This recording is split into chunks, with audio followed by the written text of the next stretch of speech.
Hashtag The Valley Story. Part 1. The morning sun painted the Afghan mountains in shades of gold and amber as Staff Sergeant Maria Santos adjusted her rifle scope for the third time in 10 minutes. Her position on the rocky outcrop gave her a clear view of the valley below, where her squad was preparing to move through what intelligence had called a low-risk corridor. She had been a sniper for 6 years, and something about this mission felt wrong from the moment they received their briefing. "Santos, you seeing anything up there?" The voice of Lieutenant Jake Morrison crackled through her earpiece. He was new to the unit, fresh from officer training, and had that dangerous combination of book knowledge and field inexperience that worried veteran soldiers like Maria. "Negative, sir. Valley looks clear, but I'm keeping my eyes open," she replied, scanning the opposite ridgeline through her scope. The M24 rifle felt familiar in her hands, like an extension of her body after thousands of hours of training and combat deployments. Her spotter, Corporal Danny Chun, lay beside her with his binoculars, methodically checking sectors. The intelligence report had been clear. Local tribal leaders had assured the coalition forces that the valley was under their control. No Taliban presence, no IEDs, no threats. It was supposed to be a simple patrol to show coalition presence in the area and deliver medical supplies to a village on the far side of the valley. 22 soldiers from Bravo Company would walk through, complete their mission, and return by evening. Maria had read the same intelligence reports, but years of combat had taught her to trust her instincts over paperwork. The valley was too quiet. In all her deployments, she had learned that absolute silence in Afghanistan usually meant someone was watching and waiting. "Danny, what do you think?" she whispered to her spotter. Chun lowered his binoculars and shook his head slightly. "Don't like it, Sergeant. Perfect ambush terrain down there. If I were Taliban, this is exactly where I'd wait." The patrol began their descent into the valley at 0800 hours. Maria watched through her scope as Lieutenant Morrison led the column down the winding path. The soldiers moved in proper formation, maintaining good spacing and tactical awareness. These were good soldiers. She knew most of them personally. Private Rodriguez had just gotten engaged to his girlfriend back home. Sergeant Williams was 3 weeks away from completing his deployment. Corporal Johnson was planning to attend college when he got back to the States. The village they were heading to was called Kulana, a small settlement of maybe 40 families who had been cut off from medical supplies for months due to Taliban activity in the region. The mission was part of the broader Hearts and Minds campaign, designed to show local populations that coalition forces were there to help, not just fight. As the patrol moved deeper into the valley, Maria noticed small details that made her increasingly uncomfortable. Birds that should have been singing in the morning were silent. A few goats that had been grazing on the hillside had disappeared. Most troubling, she could see dust clouds in the distance that suggested vehicle movement, but no vehicles were supposed to be in the area according to their intelligence. "Lieutenant, this is Santos," she radioed. "I'm seeing some dust signatures to the northeast. Might want to slow your advance, and let me get a better look." "Copy that, Santos." "Patrol, halt in place." Morrison's voice came back. Maria adjusted her scope and focused on the area where she had seen the dust. Through the magnified view, she could make out movement among the rocks and sparse vegetation. Men in traditional Afghan clothing were positioning themselves along the ridgeline. She counted at least 15, and they were carrying weapons. "Sir, I've got multiple armed individuals moving into position on the north ridge. This doesn't look like a friendly, welcoming committee." There was a pause before Morrison replied. "Are you certain they're hostiles?" Intelligence said this area was cleared by tribal leaders. Maria had been in this situation before. Young officers sometimes wanted to believe intelligence reports over the evidence their soldiers were providing from the field. "Sir, I count at least 15 military-age males with weapons taking concealed positions overlooking your route. Recommend you halt the patrol and reassess." She could see Morrison through her scope, standing with the patrol in the middle of the valley floor. He was consulting his map and radio, probably calling back to base for guidance. Meanwhile, more armed figures were moving into position. Maria's count had risen to over 20. "Danny, start marking positions," she whispered to Chun. "North Ridge, approximately 400 meters from the patrol's current position." Chun began calling out locations as he spotted fighters through his binoculars. I've got 3 behind the large boulder at 2 o'clock. 2 more in the tree line at 11 o'clock. There's a group of 5 taking position behind what looks like stone wall ruins. The tactical situation was becoming clear to Maria. The patrol had walked into a carefully prepared ambush. The Taliban fighters had probably been in position since before dawn, waiting for exactly this moment. They had allowed the patrol to move deep into the valley where escape routes were limited and where the rocky terrain would make it difficult for helicopters to provide immediate support. "Lieutenant, you need to move your people back immediately," Maria radioed urgently. "I count over 20 hostiles in prepared positions. This is a textbook ambush setup. Santos, headquarters says tribal leaders confirmed this area is safe. Are you absolutely certain these aren't just local villagers?" Maria felt a surge of frustration. Through her scope, she could see one of the fighters adjusting what was clearly an RPG launcher. "Sir, I have eyes on an RPG team setting up. These are not villagers. I repeat, these are not villagers." The first shots came 30 seconds later. The crack of AK-47 fire echoed off the valley walls as muzzle flashes erupted from multiple positions along the ridgeline. The patrol immediately went into defensive positions, but they were caught in the open with limited cover. Maria watched in horror as bullets kicked up dust around her fellow soldiers. "Contact! Contact! Contact!" Morrison's voice shouted over the radio. "We are taking effective fire from multiple positions." Maria didn't wait for orders. Her rifle was already trained on the RPG team she had spotted. The mathematics of long-range shooting ran through her mind automatically. Distance, 420 meters. Wind, slight crosswind from the west. Elevation, shooting downhill. Target, moving. She controlled her breathing, found her natural respiratory pause, and gently squeezed the trigger. The rifle bucked against her shoulder, and, through her scope, she saw the RPG gunner spin and fall.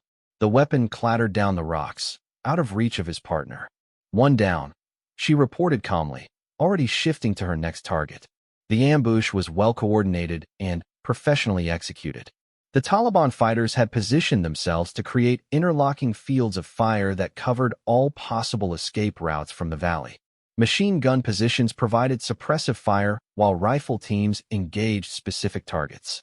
It was clear these weren't local farmers with old weapons, but trained fighters with military experience. Maria began working her way through targets systematically. A machine gunner behind a large rock formation. A spotter calling in positions to other fighters. A team leader directing the ambush from a concealed position. Each shot was calculated and precise. She had trained for situations like this, but the reality of watching her friends and fellow soldiers under fire made every shot feel personal. "Santos, what's your ammunition status?" Morrison called over the radio between bursts of gunfire. "I've got 57 rounds remaining, sir." Continuing to engage targets. Through her scope, Maria could see that the patrol had managed to find some cover behind a small stone wall that ran along an irrigation ditch. It wasn't much protection against the volume of fire coming down from the ridgeline, but it was something. Medic Williams was already working on someone who had been hit, though Maria couldn't see how badly from her position. The Taliban fighters were well-disciplined. As Maria eliminated their positions one by one, the others adjusted their tactics. They began using smoke to conceal their movements and started attempting to flank the patrol's position from both sides of the valley. "Sir, they're trying to get around your flanks," Maria reported. "I can see movement to your east and west. You're going to be surrounded if you stay in that position." "Understood. Can you provide cover if we attempt to move back toward the entrance to the valley?" Maria calculated the distances and angles. "Affirmative, but you'll be exposed for about 200 meters. I'll do my best to keep their heads down." The patrol's movement back up the valley was the longest 10 minutes of Maria's military career. She fired steadily, not at specific targets now, but laying down suppressive fire to force the Taliban fighters to take cover instead of shooting at the moving patrol. Her rifle grew hot in her hands, and the familiar smell of gunpowder filled her nostrils. "Movement to the south," Chen called out. "Looks like reinforcements coming up the backside of the ridge." Maria's heart sank. If more fighters were arriving, the tactical situation would become impossible. The patrol was already outnumbered and outgunned. Additional enemies would mean certain casualties, maybe worse. She shifted her scope to the south and saw a group of 8 fighters climbing the ridge with what looked like mortar equipment. If they got those mortars set up, the patrol wouldn't have any safe positions in the entire valley. Lieutenant, I've got mortar teams moving into position on the south ridge. You need to call for immediate air support. Already requested. ETA 15 minutes for close air support. 15 minutes might as well have been 15 hours. Maria knew that mortars could be set up and firing in less than 5 minutes by experienced crews. She made a decision that would define the rest of the engagement. Danny, I'm going to engage the mortar team. Keep calling out targets on the main ridge. That's a hell of a long shot, Sergeant. Maybe 600 meters. I know. Start spotting for me. Maria had made shots at 600 meters before, but never in combat conditions with moving targets and incoming fire. The mortar team was climbing steadily up the ridge, unaware that they were being observed. She had perhaps 2 minutes before they reached their firing position. The first shot missed by inches, the bullet striking rock just behind the lead fighter. The entire team immediately dropped and began looking for the source of the shot. Maria adjusted her aim, compensated for the increased distance and the fact that her targets were now prone and partially concealed.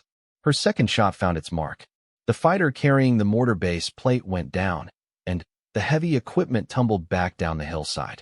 The remaining fighters began returning fire in her general direction, but they were shooting uphill at long range without proper sighting.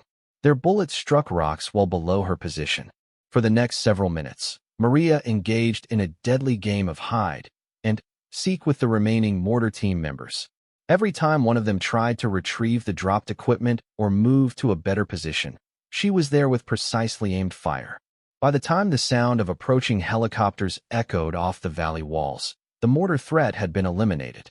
The arrival of 2 Apache attack helicopters changed the tactical situation completely. The Taliban fighters, who had been confident in their prepared positions, suddenly found themselves exposed to 30mm cannon fire and Hellfire missiles. Within minutes, the ambush was broken, and surviving fighters were fleeing deeper into the mountains. As the patrol made their way back to the landing zone where medical evacuation helicopters were waiting, Maria finally allowed herself to breathe normally. Through her scope, she watched medics loading 3 wounded soldiers onto stretchers. All 3 were conscious and talking, which meant they would probably be fine. Outstanding shooting, Santos. Lieutenant Morrison's voice came through her earpiece as the helicopters lifted off. I count 12 confirmed targets eliminated. You saved a lot of lives today. Maria didn't respond immediately. She was thinking about the intelligence report that had called this valley safe. Someone had either been deliberately feeding coalition forces false information, or the local tribal leaders who had provided the assessment were not as in control of the area as they claimed. As she and Chun packed up their equipment and prepared to move back to base, Maria couldn't shake the feeling that this was just the beginning of something larger.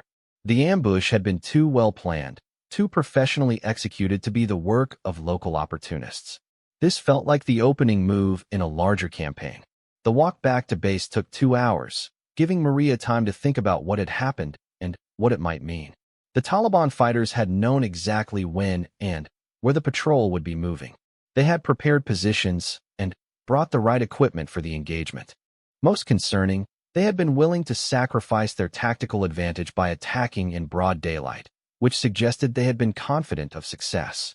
Back at Forward Operating Base Shank, Maria sat in the debriefing room with Lieutenant Morrison and Captain Sarah Martinez, the company commander.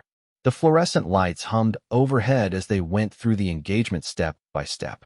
The intelligence was wrong, Morrison said, stating what everyone in the room already knew. Question is whether it was deliberately wrong or accidentally wrong. Captain Martinez nodded grimly. Either way, we can't trust reports about this area anymore. Santos, I want you to write up everything you observed about their tactics and equipment. If these guys are operating in our area of responsibility, we need to understand how they fight. As Maria walked back to her quarters that evening, she thought about the 22 soldiers who had made it home safe because she had been in the right place at the right time with the right skills. But she also thought about the Taliban fighters who had escaped into the mountains and the certainty that they would be back. The valley might have looked peaceful in the morning sunlight, but Maria now knew it was anything but safe. And somewhere in those mountains, someone was planning the next move in what was becoming a very personal war. Hashtag the Valley Story. Part 2. 3 weeks after the Valley ambush, Staff Sergeant Maria Santos sat in the intelligence briefing room studying reconnaissance photos of the same area where her patrol had nearly been overrun. The images showed new construction and movement patterns that suggested the Taliban were turning the region into a major staging area for attacks against coalition forces. "We've identified at least 3 new fighting positions since your engagement," said Captain James Mitchell, the intelligence officer. "They're building this place into a fortress. Your squad's encounter wasn't random, Santos. They were field testing their defenses." Maria studied the aerial photographs carefully. The Taliban had clearly learned from their failed ambush. The new positions were better concealed and positioned to provide overlapping fields of fire across multiple approach routes. They had also constructed what appeared to be underground bunkers connected by trenches, allowing fighters to move between positions without exposing themselves to air attack. "Sir, what's the mission?" she asked. Captain Martinez entered the briefing room carrying a folder marked with classified stamps. "We've been tasked with disrupting their operations before they can launch a major offensive. Intelligence suggests they're planning coordinated attacks against 3 different forward operating bases in the region." The mission briefing revealed the scope of the threat. The Taliban had moved experienced fighters from Pakistan into the area, along with sophisticated weapons, including surface-to-air missiles that could threaten coalition aircraft. They had established supply lines through mountain passes that allowed them to bring in heavy weapons and ammunition. Most concerning, they had begun recruiting local villagers with promises of payment and threats of violence against families who refused to cooperate. "The problem is that a direct assault would be extremely costly," Captain Martinez continued. "They're in prepared defensive positions on high ground with interlocking fields of fire. Airstrikes alone won't be enough because they've built underground shelters." Lieutenant Morrison, who had been promoted and given command of a platoon after the Valley engagement, raised his hand. "What about a diversionary attack to draw them out of their positions?" "Too risky. We can't afford to lose soldiers in a frontal assault just to make them move. We need a different approach." Maria had been thinking about this problem since she first saw the reconnaissance photos. The Taliban's greatest strength was their defensive positions, but those same positions could become their weakness if they could be isolated and engaged individually rather than as a coordinated defense. "Ma'am, what if we don't attack their positions directly?" Maria suggested. "What if we make them think they're under attack from multiple directions simultaneously? Force them to spread their defenders thin." Captain Martinez looked interested. "Explain your thinking, Sergeant." "Their defensive plan assumes we'll attack from the valley floor or from the main approach routes. But if small teams could get into positions on the surrounding ridges during darkness, we could create the impression of a much larger force attacking from unexpected directions." The planning session that followed lasted 6 hours. Maria found herself working with officers and intelligence analysts to develop a complex operation that would require precise timing and coordination. Her role would be different from the previous engagement. Instead of providing overwatch for a patrol, she would be part of a 4-person sniper team tasked with eliminating key Taliban leaders and disrupting their command structure. The intelligence was much more detailed this time. Intercepts of Taliban radio communications had identified the locations of command posts and the names of key leaders. Drone surveillance had mapped patrol patterns and shift changes. Most importantly, they had identified the underground tunnel system that connected the various fighting positions. "The key to this operation is timing," explained Major Robert Hayes, the battalion operations officer. "We need to hit their command structure and create chaos before they can coordinate an effective response." Maria's team included Danny Chun as her spotter, along with Staff Sergeant Mike Torres and his spotter Corporal Lisa Park. Torres was an experienced sniper with 3 combat deployments, and Park was known for her exceptional skill at target identification and range estimation. "Santos, you and Chun will take the position overlooking their main command post," Torres said as they studied maps of the area. "Park and I will cover the supply route they use to bring ammunition to the forward positions. If we can disrupt both their leadership and their logistics simultaneously, the rest of the operation should go smoothly. The infiltration began at 0200 hours on a moonless night 3 days later. Maria and Chen moved through the mountains using night vision equipment, following a route that had been mapped by special operations teams. The climb was difficult, requiring them to carry their weapons and equipment up steep rocky slopes while maintaining complete noise discipline. By 0500 hours, they were in position on a ridge overlooking the main Taliban compound. Through her night vision scope, Maria could see sentries moving between positions and the warm signatures of fighters sleeping in underground shelters. The compound was larger than the reconnaissance photos had suggested, with at least 40 fighters visible in the immediate area.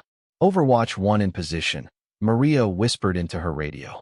I count approximately 40 personnel in the target area. Overwatch 2 in position, came Torres's reply from his location covering the supply route. I have eyes on the ammunition storage area. The plan called for the diversionary attacks to begin at 0630 hours, just as the Taliban fighters would be changing shifts and preparing for the day. Small teams of coalition forces would engage Taliban positions from 3 different directions, creating the impression of a major assault. During the confusion, the sniper teams would eliminate key leaders and disrupt the coordination of the defense. At exactly 0630, the sound of automatic weapons fire echoed across the valley as the diversionary teams opened fire on predetermined targets. Maria watched through her scope as Taliban fighters immediately began responding to the attacks, moving between positions and setting up weapons. Target identified, Chen whispered. Middle-aged male, gray beard, gesturing to other fighters. Appears to be giving orders. Maria adjusted her scope and found the target Chen had identified. The man was clearly in a leadership role, pointing to different positions and directing the movement of fighters. According to their intelligence, this was likely Khalid Massoud, a Taliban commander who had been responsible for planning attacks against coalition forces throughout the region. Range 450 meters, minimal wind, target is stationary. Chen continued his spotting report. Maria controlled her breathing and found her natural shooting rhythm. The rifle felt steady in her hands despite the adrenaline coursing through her system. She had made this shot hundreds of times in training, but never with so much depending on the outcome. The bullet struck exactly where she had aimed, and the Taliban commander dropped immediately. The effect on the other fighters was instantaneous. Without their leader's direction, their response to the diversionary attacks became disorganized and ineffective. Over the next 20 minutes, Maria and Chen systematically engaged targets of opportunity. Machine gun teams setting up to engage the diversionary forces. Communications personnel trying to coordinate the defense. Leaders attempting to reorganize the scattered fighters.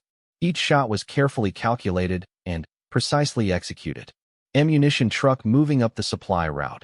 Torres reported from his position. Taking the shot. The explosion from the ammunition truck created a massive fireball that could be seen from Maria's position 2 kilometers away. Secondary explosions followed as stored ammunition and weapons cooked off in the intense heat. The psychological effect on the Taliban fighters was devastating. Many began abandoning their positions and fleeing toward the mountains. But the mission was far from over. As the immediate chaos subsided, Maria noticed that some of the Taliban fighters were not running. A group of approximately 15 had taken positions in the underground bunker system and were preparing for a sustained defense. Overwatch 1, be advised.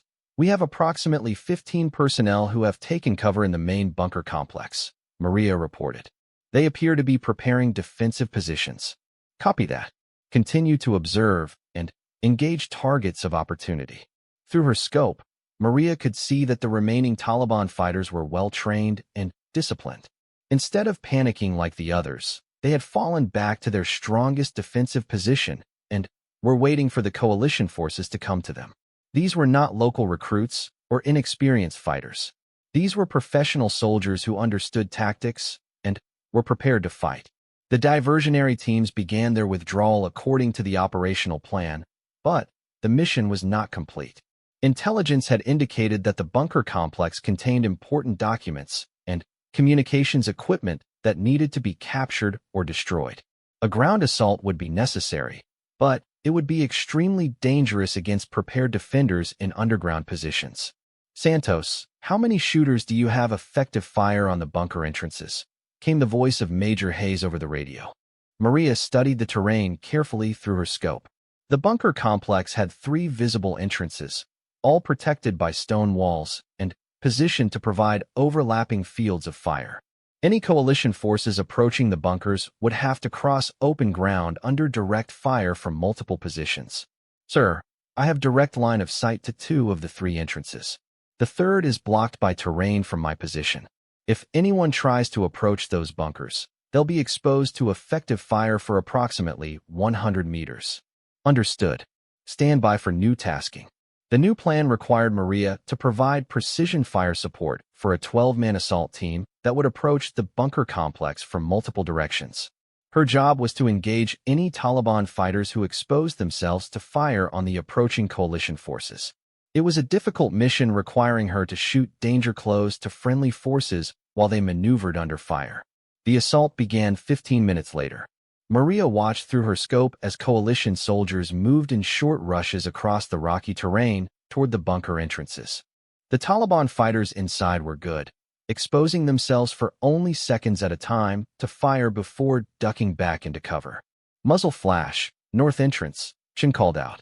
Approximately 10 meters left of the large boulder. Maria shifted her aim and waited. The Taliban fighter appeared again, firing a burst from his AK-47 before starting to duck back into cover.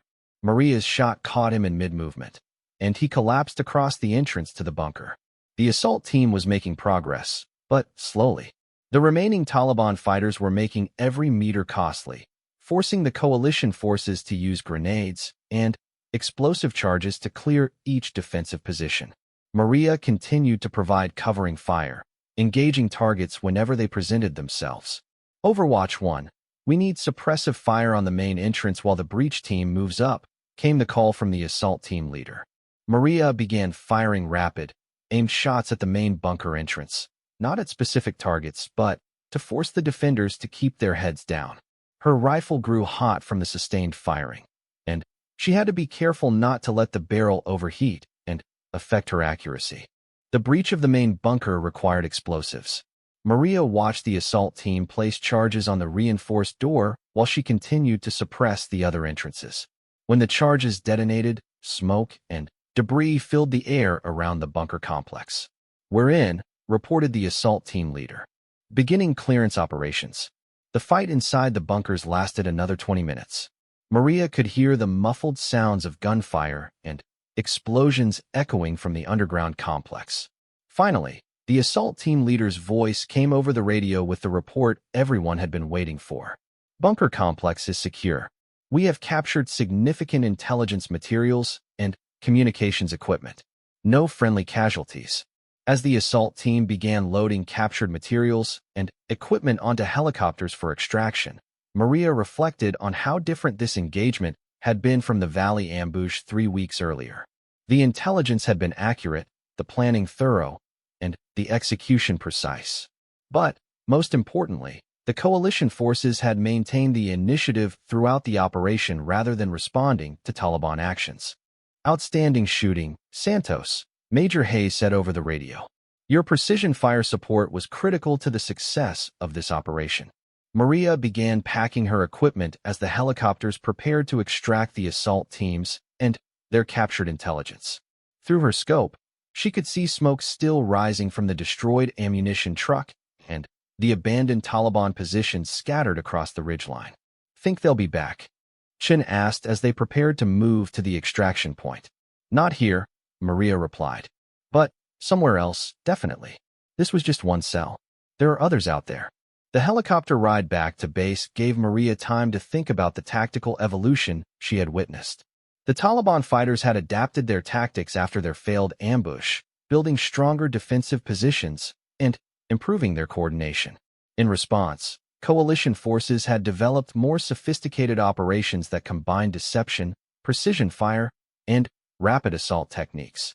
Back at Forward Operating Base Shank, the intelligence materials captured from the bunker complex revealed the scope of the Taliban's planned offensive. Documents showed planned attacks against supply convoys, mortar attacks against forward operating bases, and assassination attempts against local leaders who cooperated with coalition forces. This intelligence is going to save a lot of lives, Captain Martinez told Maria during the mission debrief. The precision fire you provided allowed the assault team to capture these materials instead of having to destroy the bunkers with the intelligence inside. Maria nodded, but she was already thinking about the implications of what they had learned. The Taliban were not just conducting random attacks or defending territory. They were implementing a sophisticated campaign designed to isolate coalition forces from local populations and make continued operations too costly to sustain. "Ma'am, what's our next mission?" Maria asked. "Based on this intelligence, we're going to be very busy. The Taliban have supply caches hidden throughout the mountains, and they've established a network of safe houses in local villages. We need to disrupt their logistics before they can implement their offensive." As Maria walked back to her quarters that evening, she thought about the evolution of the conflict and her role in it. The Taliban were learning and adapting, but so were coalition forces. Each engagement provided lessons that informed the next operation. It was a deadly game of action and reaction, with both sides constantly trying to stay ahead of their opponent's tactical innovations. The valley might have been secured for now, but Maria knew that the war was far from over. Somewhere in the mountains, Taliban leaders were analyzing their failures and planning their next moves. And when they made those moves, Maria would be ready to prove them wrong again. Hashtag The Valley Story. Part 3. The intelligence captured from the Taliban bunker complex had revealed something that changed everything. Staff Sergeant Maria Santos sat in the secure briefing room at Forward Operating Base Shank, studying intercepted communications that showed the Taliban were planning a coordinated attack on the base itself. This wouldn't be harassment fire or probing attacks. This was going to be a full-scale assault designed to overrun the entire installation. "They've been watching our patterns for months," explained Colonel David Richardson, the base commander. "Guard rotations, patrol schedules, supply deliveries, everything. They know exactly how we operate."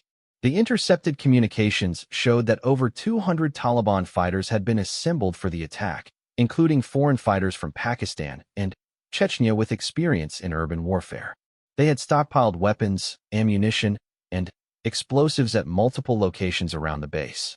Most concerning, they had inside information about the base's defensive weaknesses.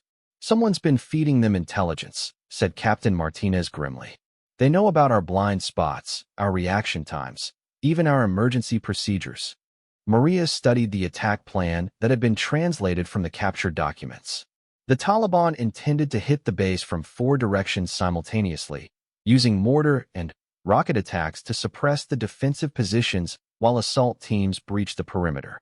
The timing was planned to coincide with a supply convoy arrival, when attention would be focused on the main gate and additional personnel would be exposed in the open. "When?" asked Lieutenant Morrison. "Tomorrow night. New moon. Minimal visibility for our night vision advantage," Colonel Richardson replied. "They've planned this perfectly." The defensive preparations began immediately. Additional ammunition was distributed to all fighting positions. Backup communication systems were activated. Medical personnel prepared for mass casualty situations.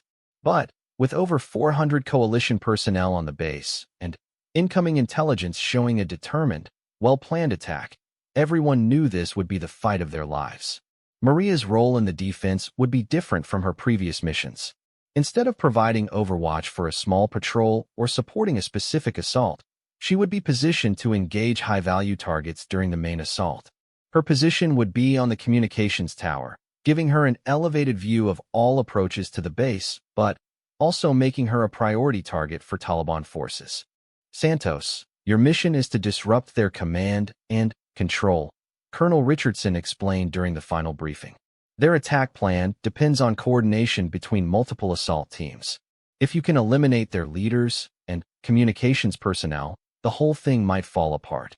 Danny Chun would spot for her as usual, but they would also have Sergeant Torres and Corporal Park positioned on a different tower to provide overlapping fields of fire. Additionally, 2 Marine Scout sniper teams had been flown in specifically for the defense. This would be the largest concentration of precision marksmen Maria had ever worked with. The attack began at 0300 hours with a massive mortar barrage that lit up the night sky. Maria and Chun were already in position on the communications tower, having climbed the 70-foot structure 2 hours earlier. Through her night vision scope, she could see muzzle flashes from mortar positions on the surrounding hills as dozens of rounds impacted across the base. Multiple mortar positions identified, Maria reported over the radio. Engaging targets of opportunity. Her first shot silenced a mortar team on the northern ridge. The distinctive sound of her M24 rifle was quickly lost in the chaos of exploding mortar rounds and the responding fire from base defensive positions. Machine gun positions around the perimeter began laying down suppressive fire toward the mortar positions, but the Taliban had planned for this response. Assault teams moving in from the east, Chin reported through his binoculars. Approximately 50 personnel with heavy weapons. Through her scope, Maria could see the assault teams moving through the darkness using covered approaches they had obviously reconnaissance extensively. They moved with military precision, using proper spacing and tactical formations. These were not amateur fighters, but professional soldiers who understood small unit tactics. "I've got the team leader," Maria said, identifying a figure who was clearly directing the movement of the assault team. At 300 meters, it was a difficult shot in the darkness, but well within her capabilities. The Taliban commander dropped with her first shot, immediately creating confusion among his fighters. Without clear leadership, the assault team's advance slowed as squad leaders tried to determine their next move. Maria continued engaging targets, systematically eliminating anyone who attempted to take command of the assault. But the Taliban had planned for sniper interference. As Maria engaged the Eastern assault team, rockets began impacting around the communications tower. They had identified her position and were attempting to force her to relocate or eliminate her entirely. "We need to move," Chin shouted over the sound of exploding rockets. "They've got our position." "Negative. Moving now means abandoning our fields of fire when the assault teams need us most," Maria replied, continuing to engage targets despite the incoming rocket fire. The Taliban assault was unfolding exactly as their captured plans had indicated. For separate teams were attacking different sections of the perimeter simultaneously, while mortar fire continued to rain down on defensive positions throughout the base. But the defenders were ready. "Southern assault team is at the wire," came a radio call from one of the perimeter guard posts. "We need immediate support." Maria shifted her scope to the southern perimeter and saw Taliban fighters using explosive charges to breach the razor wire barriers. Behind them, more fighters waited with ladders and ropes to exploit any breach in the defenses. "I've got multiple targets at the southern breach point," Maria reported. Engaging now. Her shots were rapid and precise, targeting the fighters with explosive charges first, then the team leaders directing the assault. Each shot eliminated not just an individual fighter, but disrupted the coordination of the entire assault team. The defense of the base was becoming a deadly coordination between precision marksmen and the soldiers manning defensive positions. Maria and the other snipers would identify and eliminate key targets, while machine gun positions and mortar teams would suppress larger groups of attackers. "Western assault team has breached the perimeter," came an urgent radio call. "They're inside the wire." This was the moment everyone had feared. If Taliban fighters got inside the base perimeter, the fight would become urban warfare with coalition personnel caught between defensive positions and attacking forces. Maria immediately shifted her attention to the western breach. Through her scope, she could see approximately 20 Taliban fighters moving between buildings inside the base. They were advancing toward the command bunker, clearly following intelligence about the base layout. Their movement was professional and coordinated, with proper security and tactical spacing. "Danny, I need ranges to the building complex," Maria called to Chun. 200 meters to the first building, 250 to the motor pool, 300 to the command bunker, Chun replied rapidly. Maria began engaging the Taliban fighters systematically, starting with the lead elements and working backward. At these ranges, in good lighting conditions, each shot was almost guaranteed to hit its target. But there were 20 fighters spread across a wide area, and she couldn't engage all of them quickly enough to prevent their advance. "Torres, Can you assist with the western breach? Maria called to the other sniper team. Already on it, came Torres's reply. I've got the trailing elements. Working together, the two sniper teams began eliminating the Taliban fighters who had breached the perimeter. But, for every fighter they eliminated, it seemed like two more appeared from the darkness. The Taliban had brought far more personnel than intelligence had indicated. We're running low on ammunition, Chen warned. Maria checked her remaining rounds. 37 left. At her current rate of engagement, she would be out of ammunition in less than 10 minutes. But something was changing in the pattern of the Taliban assault. The coordinated attacks from 4 directions were becoming disorganized.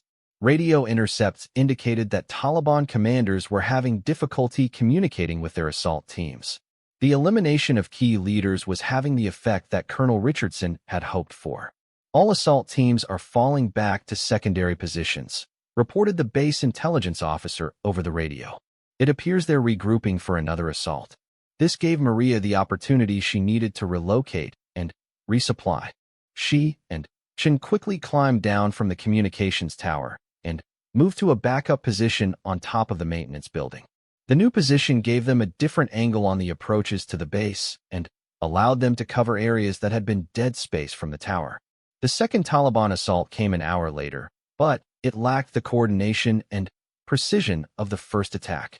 The elimination of experienced leaders had forced them to promote less experienced fighters to command positions.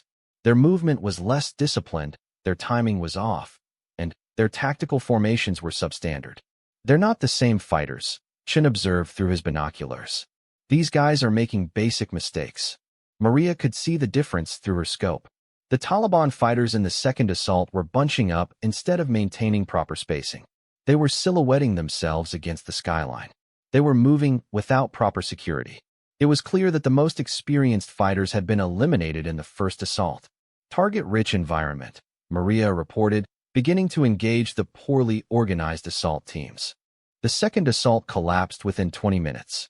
Without experienced leadership and proper tactical coordination, the Taliban fighters were unable to maintain their advance under the defensive fire from base personnel. Entire assault teams began retreating after taking only minor casualties, rather than pressing their attacks home. As dawn broke over forward operating base Shank, the tactical situation became clear. The Taliban assault had been broken. Scattered fighters were visible retreating toward the mountains, leaving behind weapons, equipment, and wounded personnel. The base perimeter was secure, and coalition casualties had been remarkably light considering the scale of the attack. Outstanding shooting, Santos, Colonel Richardson said as Maria climbed down from her final firing position.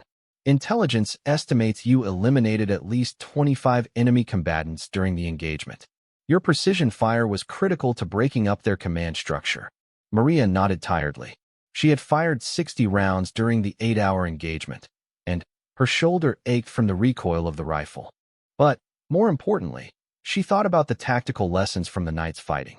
Sir, they'll be back, Maria said. Maybe not here, but somewhere else. They learned from this attack, just like they learned from the Valley ambush. I know, but so did we. Every engagement teaches us more about how they fight, and how we can fight them better. The intelligence recovered from the failed assault provided crucial information about Taliban operations throughout the region. Documents found on eliminated fighters showed the locations of training camps, supply routes, and safe houses. Communications equipment revealed radio frequencies and encryption methods used by other Taliban units. But, perhaps most importantly, the failed assault had demonstrated to local populations that the Taliban were not invincible. For months, they had been telling villagers that coalition forces were weak and would soon withdraw. The successful defense of the base contradicted that narrative and encouraged local leaders to continue cooperating with coalition forces. We're getting reports of villages providing intelligence about Taliban movements, Captain Martinez told Maria during the after-action briefing. Last night's fight showed people that we're not going anywhere and that we can protect ourselves and them. As Maria cleaned her rifle and prepared her equipment for the next mission, she reflected on how much had changed since that morning in the valley when Lieutenant Morrison's patrol had walked into an ambush. The Taliban had evolved their tactics, bringing in more experienced fighters and developing more sophisticated attack plans. But coalition forces had evolved as well, developing better intelligence, more precise coordination between different units, and more effective defensive strategies. "What's next?" Danny Chin asked as they packed their gear. Maria looked toward the mountains where Taliban fighters were undoubtedly regrouping and planning their next moves. "Whatever they try next, we'll be ready for them. That's what we do." The war in Afghanistan would continue for years after the defense of Forward Operating Base Shank, with both sides constantly adapting and evolving their tactics. But for Maria Santos and the soldiers who had fought that night, the lesson was clear. Preparation, precision, and determination could overcome even overwhelming odds when applied with skill and courage. The valley had been declared safe by intelligence reports, but Maria had proved them wrong by trusting her instincts and maintaining vigilance.